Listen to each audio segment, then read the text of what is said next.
Election management की बात होती है। पिछले अगर हम 2014 से लेकर अब तक के चुनाव की बात करें, चरण सिंह सापरा जी, विपक्ष खासकर कांग्रेस पार्टी जो देश की सबसे पुरानी और सबसे बड़ी पार्टी हुआ करती थी, वो हाशिए पर चली गई। क्या मोदी का मुकाबला करने के लिए आपके पास कोई इलेक्शन मैनेजमेंट या ठोस रणनीति अब तक नहीं मिल पाया आप लोग को? आप लोग बना नहीं पाए, तैयार नहीं कर पाए? देखिए विवेक जी, रणनीति तो बनती है। रणनीति हर समय में नई रणनीति बनती है जो मौजूदा राजनीतिक परिस्थिति होती है उसके हिसाब से। सवाल यह भी है कि भारतीय जनता पार्टी किस तरह से सत्ता बल, धन बल और बाहुबल का पुरजोर उपयोग कर रही है। ये हमने अभी गुजरात के चुनाव में भी देखा। सत्ता बल का पुरजोर उपयोग यानी कांग्रेस पार्टी ने जितनी कंप्लेन दी है इलेक्शन कमीशन को, कहीं पर एक बच्ची को यूज किया गया चुनाव के प्रचार के लिए, उसका अगर हमने इलेक्शन कमीशन को कंप्लेन दिया तो कोई उसका उत्तर नहीं। 1 तारीख को जब चुनाव चल रहा था फर्स्ट फेज का, तब नरेंद्र मोदी जी 55 किलोमीटर का अपना वो रोड शो निकाल रहे थे, उसके बारे में भी लिखा, उसके बारे में कोई उत्तर नहीं। प्रधानमंत्री नरेंद्र मोदी जी जब वोट देने जाते हैं तब वो वहां पर एक मिनी रोड शो करते हैं।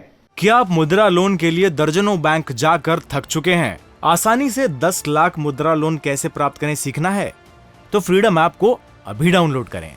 जी, क्या ये हर किसी को अलाउ है? तो इस तरह से सत्ता बल का जो दुरुपयोग करते हैं, या फिर पैसे की बात मैंने की कि किस तरह से इलेक्टोरल बॉन्ड्स अगर हम देखें तो 92-93% जो इलेक्टोरल बॉन्ड्स है वो मात्र भारतीय जनता पार्टी को जाते हैं। वो किसके जाते हैं, क्यों जाते हैं, क्या है, इसकी कोई तहकीकात नहीं होती है।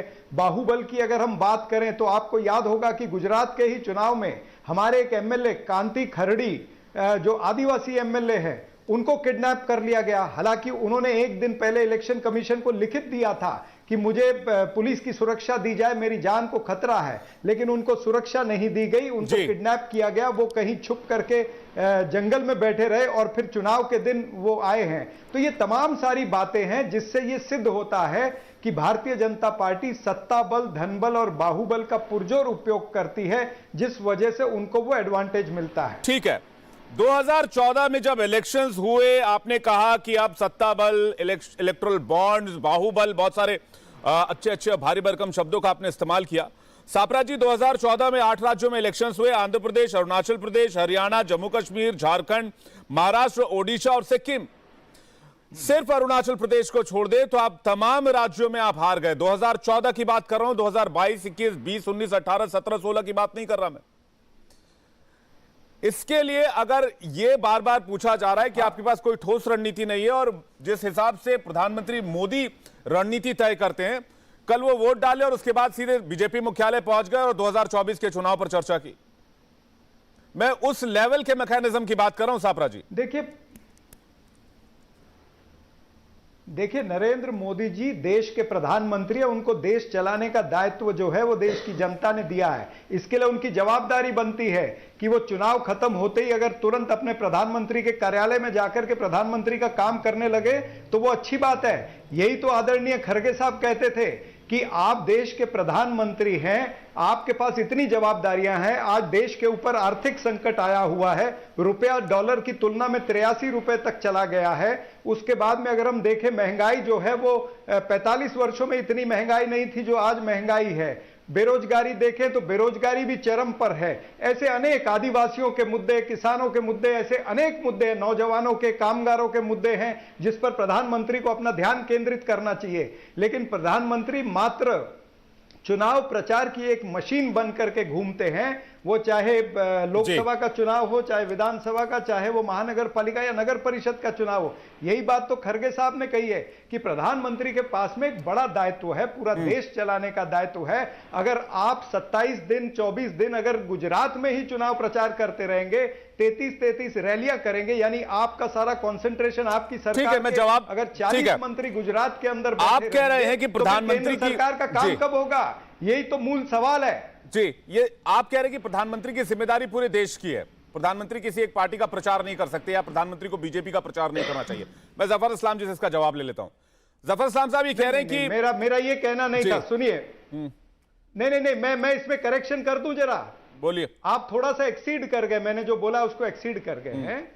मेरा कहने का मतलब यह है कि प्रधानमंत्री जिस पार्टी से उस पार्टी का प्रचार तो कर सकते हैं, लेकिन उनका दायित्व बड़ा है। उनको अपने प्रचार में कितना समय देना है और देश को चलाने में देश के मुद्दों पर कितना समय देना है, इस पे उनको अपना नजरिया रखना चाहिए, इस पे तय करना चाहिए, ये मैंने कहा है। ठीक है, जफर इस्लाम जी, आपका जवाब।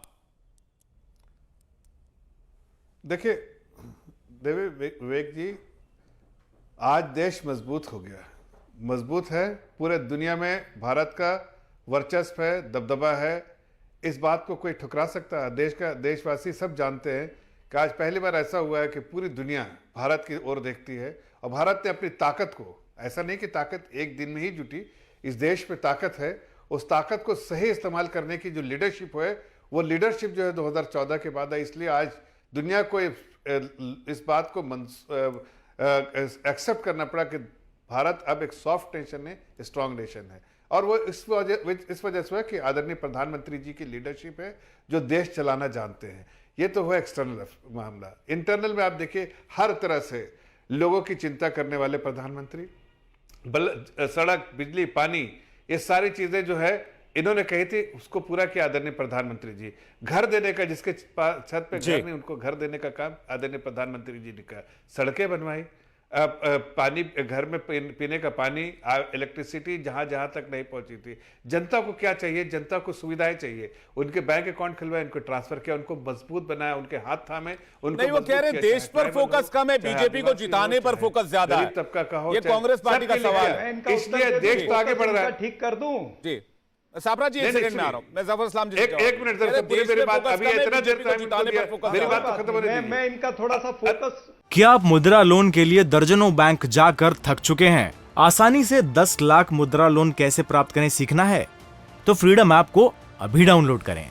ठीक करना चाहता हूं, मुझे मौका। अरे सुन लीजिए, हमने किसी के बीच में नहीं बोला था। ठीक है, मैं सिर्फ इतना कह रहा हूं, मैं इतना कह रहा हूं कि वो पार्टी के भी सुप्रीम लीडर हैं और देश के भी प्रधानमंत्री है। उन्हें अपना दायित्व निभाने का जो है तरीका आता है और देश इसीलिए मजबूत है और पार्टी मजबूत है। हम छुट्टियां मनाने वो नहीं जाते कि महीना भर छुट्टी मना लो, आज यहां निकले कल पता ही नहीं कहां चले गए। वो हर दिन 18 से 20 घंटे काम करते हैं, इसलिए अपना समय निकाल के काम करते हैं। और कोई भी काम उनके टेबल पे एक फाइल नहीं रहता है, ये आपको पता है ना, एक फाइल नहीं रहता, इसलिए कि फाइल कभी रोकते नहीं है, सब फाइल को क्लियर करने की आदत है। सापरा जी, मैं आपके पास वापस आ रहा हूं। बड़ा आरोप लगा रहे हैं जफर इस्लाम, कह रहे हैं कि छुट्टियां नहीं मनाते प्रधानमंत्री 24/7 काम दे देता हूं ना। सापरा जी, मैं आ रहा हूं। वारिस पठान हमारे साथ जुड़ा हुआ है, एक सवाल मैं उनसे ले लूं। वारिस पठान जी, ये लोग उस शासन को देखा जहां फाइल पड़े रहे और माल के चक्कर में फाइल रुके रहे। यहाँ ना तो करप्शन है, जफर जी, ठीक है, ना तो कोई। जफर जी, एक सेकंड में। वारिस पठान जुड़ गए हमारे साथ और हमारे साथ देश के लिए, देश के हित पे काम करने वाले और प्रदेश के हित पे काम करने की जो है। इंडिया टीवी हर वक्त हर जगह डाउनलोड करने के लिए सर्च करें India TV news Google play store या ऐप स्टोर पर।